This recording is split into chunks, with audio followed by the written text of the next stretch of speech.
All right, guys, thank you so much for joining me today on Instinctive Addiction Archery. I wanted to bring you this video today that I hope and pray will really be helpful. Yesterday, now this is the day after opening season of the Alabama Archery, and I put up a video yesterday, my first evening in, and exactly what happened on that hunt. I'm going to show you a little clip of that, and going to try to help you guys to understand, especially if you're new to traditional archery. If this is maybe your first season to take your trad bow out and start trying to get it done, I don't want you to get discouraged. The reason I'm bringing you this video is because I'm a veteran hunter. I've been chasing these whitetail deer for, oh gosh, probably close to 40 years. And I've been a hardcore traditional for several years, and I've seen all the ups and downs. I've been through it. I have, you know, the highs, the lows, the heartbreaking times, the times that you go and you bring in dogs and you track, especially a big buck, you track it for, you know, half the night, hundreds and hundreds of yards to come up empty-handed, and you run through your mind over and over, what did I do wrong? What happened with the hit? Well, guys, it's this simple. You either get a lethal hit or you don't. There's no in between. It's either a lethal hit that's going to put a deer down.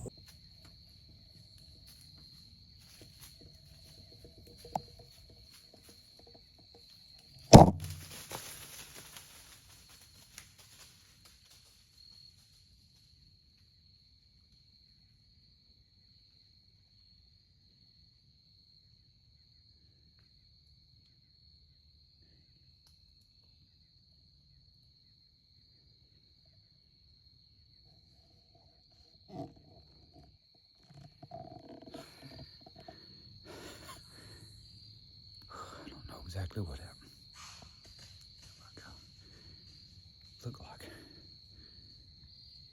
Looked like a pass through. I mean, it looked good. I don't know. Looked really good. Whew. God, that was a big doe. Lord have mercy. Stay tuned. We'll see. Whew.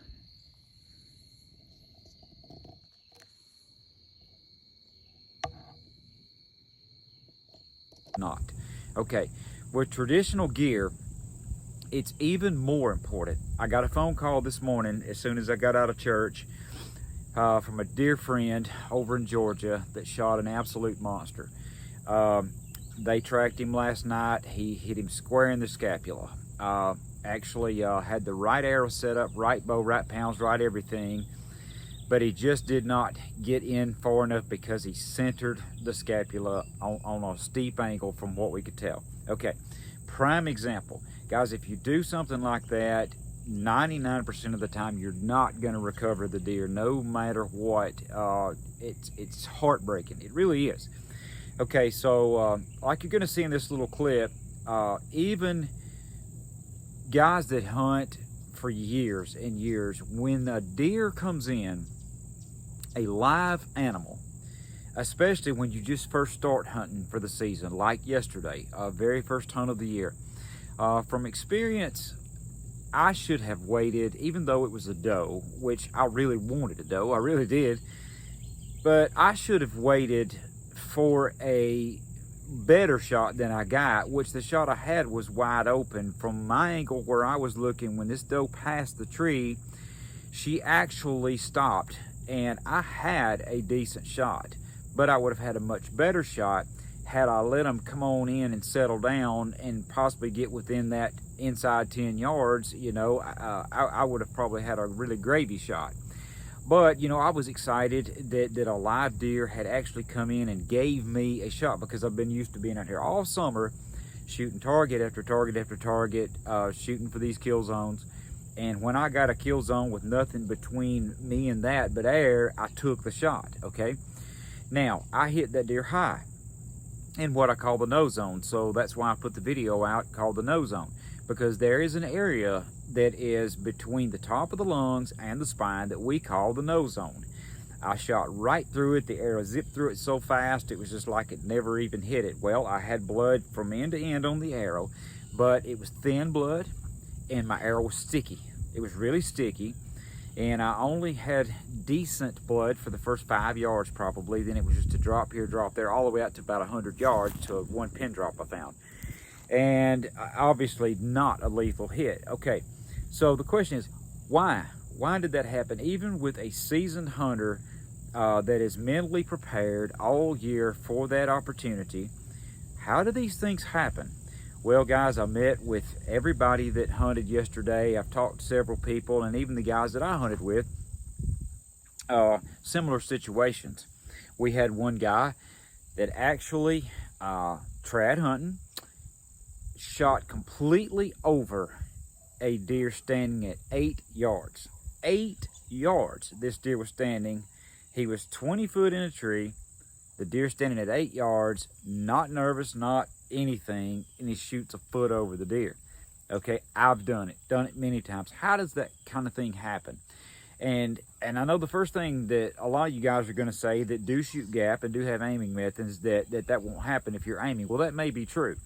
The instinctive guys sometimes have a mental failure to focus. What happens, guys, is this. You lose focus of your intended tiny spot. You do. I'm guilty of it. I did it yesterday. When that deer came walking in, when I watched it come walking in toward me, I was set up, I was prepared. I never really even got nervous. But I had to go to a mental recall and say, okay, well, what happened on this shot? Besides rushing it and not waiting on the perfect standing still, let me focus on it kind of shot, I took the first opening that I had and I just let it go. I mean, I pulled my shot and shot looked great, but I hit her high. Why did that happen?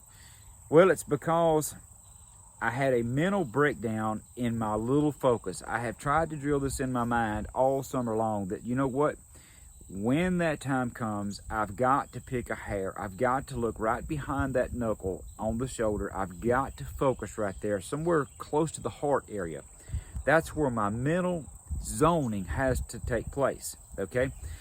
The reason that I say that you have to do that is because in my case, the deer did not duck. She did not duck at all. She did not duck the arrow. But 9 times out of 10, it's going to happen. That's exactly what they're going to do. So if you focus low and the deer drops to turn, you're still going to be in there. If you don't, you're going to hit them higher. You're going to shoot completely over them. Okay, I had another friend that sent me a video of his opening day shot at approximately 10 to 12 yards. Deer quartering away, and he takes the shot. The deer completely ducks and turns and gets out of the way of the arrow before it ever even gets to it. Okay, my thoughts are, yes, a deer can hear an arrow coming. You know, we're shooting feathers, guys. We're shooting feathers. Deer can hear these feathers coming. At any relative distance, they can. Even if your bow's quiet, they can hear them. So they're going to react. And the truth of the matter is, if a deer's head is up, it cannot duck as far as it can when its head is down. It just can't get its body down as quick to do the turn and get out of the way motion. Okay, so with that being said, the point of today's video is to help you guys, especially you guys that are new to traditional bow hunting. Please don't get discouraged. Don't think that there's something wrong with you or wrong with your skills, because what happens, no matter how much you shoot out in the yard, no matter how many 3D tournaments you go to, you may be shooting 2-inch groups at 30 yards every single time with your bow, and then all of a sudden a live deer comes in and gives you a shot and you completely blow the shot. You blow it. Why does that happen? Well, I'll tell you from experience. It's all mental, guys. All mental.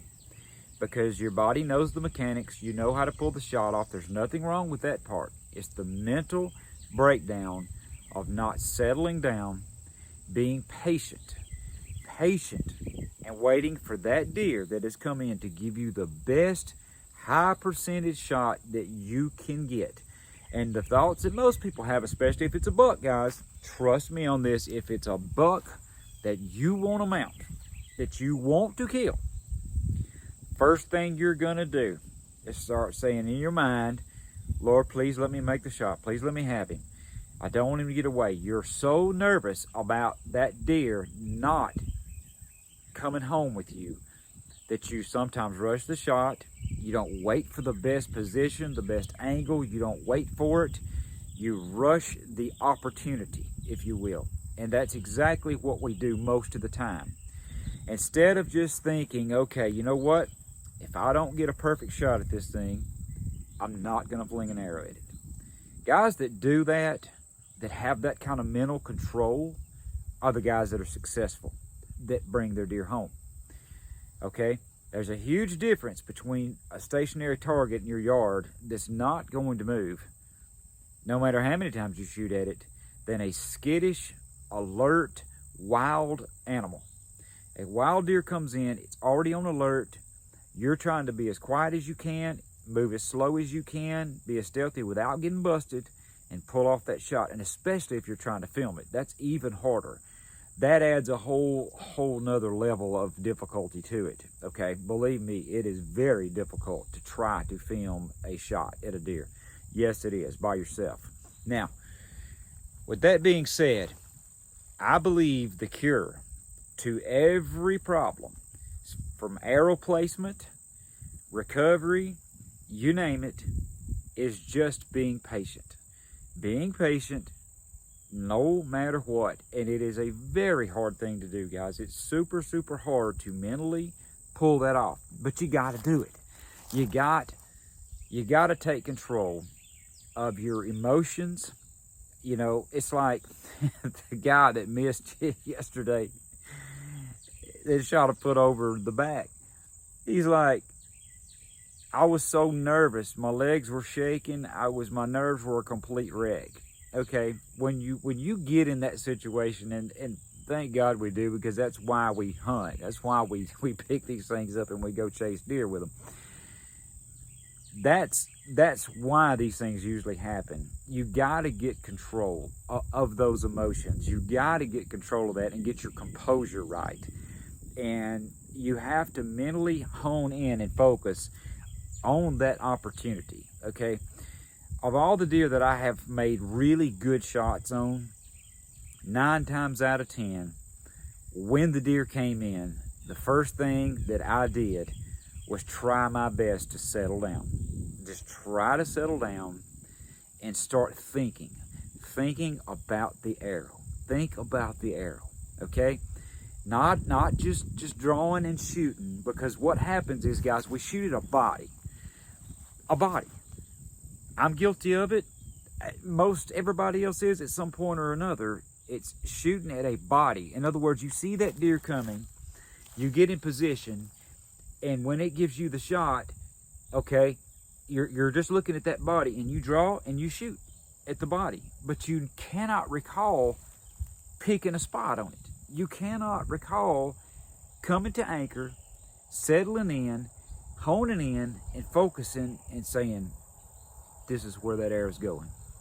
When you do that, you're going to be successful. You're going to connect. Even if that deer reacts, you're going to be really close. You're going to. Because face it, guys, most of the shots that we take with traditional bows are well within 20 yards.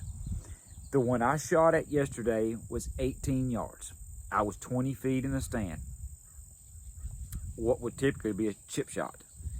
An 18-yard shot at a deer, you know, basically slightly quartering away, it should have been an easy shot.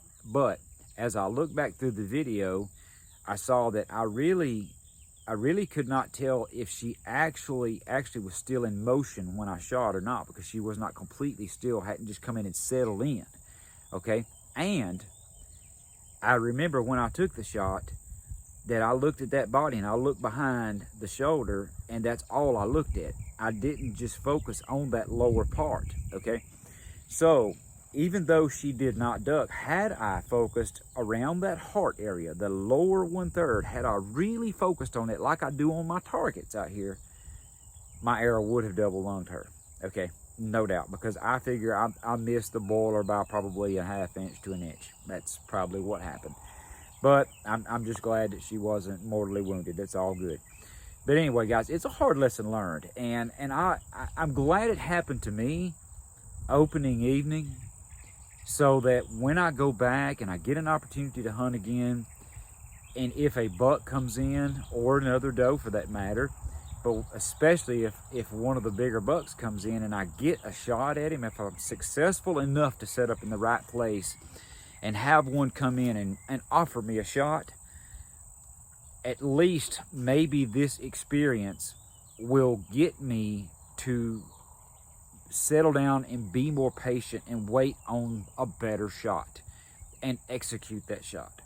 So guys, I hope you've enjoyed this. I only want to do these videos to help you guys, me included, because there's lots and lots and lots of guys that have been messaging me regular since bow seasons have opened in other states, that have already had opportunities and shots, and they've either missed or they pulled bad shots, or whatever the case may be, and they get discouraged. You know, they're asking me, hey man, do I need to change up something in my equipment? 9 times out of 10, no. The equipment's fine. If you've got a really good high FOC, well penetrating arrow, a quiet bow, and you've been shooting relatively well, no, it's not anything to do with that. It's not your equipment's fault. It's all mental, because there are tons of guys that have been successful already this year that have waited on that close shot and executed. It's just that simple. You know, guys, it's not as hard as we make it up to be, but we are trying to shoot at a very, very weary animal, a very quick, weary, nervous animal. We are, and trying to do it with a bow that shoots much slower than a lot of the compounds do. And you know, guys, if you got a bow that shoots even 170, 80 feet per second, I mean, you know, even if you had one shooting 200, you're not going to outrun these deer. You will not outrun the duck. And as I shared in a video before, I have documented that most of the time when a deer tries to duck and turn out of the way and get out of the way of the arrow, most of the time that is between 10 and 20 yards. Most of the time it's usually past 10 yards and inside 25. Let's just say between 10 and 25. 18 to 25, you know, they typically don't really react. Most of the time they don't. If they're inside of 10 yards, they usually don't have a lot of time. They just don't have enough time to completely, they may get 2 or 3 inches down.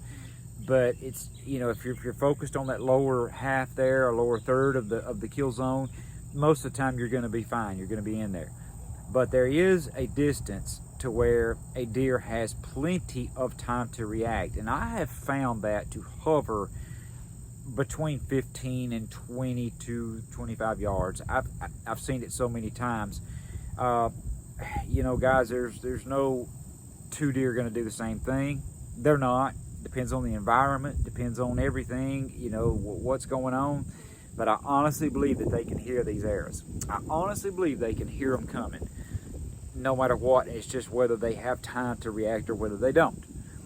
So guys, I hope this has helped you. When you get a chance to go back to the woods, please remember, old Jeff told you, when the deer comes in, you've got to get control of your mind. You got to get that mental control of the situation. You got to do it. You got to settle down and be patient. Be patient. Now, if you've got a deer standing there at 25 yards broadside and you know you can make that shot, make it. Make it. I've done it bunches of times. But I prefer them to get right under the tree. I mean, I prefer them to be right there at, you know, between 5 and 10 yards. I really do, where all I have to do is really focus on that lower part, and you better focus low even at that distance, because they're gonna duck if they can. But at least when they're close, it seems like my focus becomes sharper, okay? It's no different than when guys will message me and say, hey, okay, I'm shooting instinctive, I'm shooting split finger, I'm shooting whatever, and I'm grouping really tight out to 10 yards, but then I back out to 20, and I've got one here, one there. My groups just kind of scatter.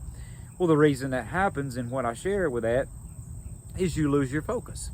Because up close, you're looking at a tiny little spot that you're shooting, and you're putting your arrows in. You can put them in there every single time. When you back on out, you start to lose that focus. Same thing with the deer. The further that deer is out there, the less fine focus you're gonna have on that spot that you're after. So that's why I like them a little bit closer, where I can really see really good where I want to put it. Okay, so hopefully this has helped you guys. I love you so much, and I pray that everything that I do will bring honor and glory to the good Lord that's been so good to me. And hopefully this will be a help to you and help you not make the mistakes. So watch the little clip, and if you get a chance, get out there, get in the most cover you can that will offer you the best opportunity possible, and get you the shot that you need. And just be patient, guys, and don't give up. Don't give up on your equipment. It's not your equipment's fault. It does not take much to kill a deer. It's all in you. Oh, that chipmunk just walked under my foot there. I didn't know what that was. I heard leaves rattling, and a chipmunk just walked literally right over my foot here and went by. Little fella, I didn't know what it was. So anyway, thank you guys for joining me on Instinctive Addiction Archery. I'm Jeff Phillips. God bless you. Goodbye.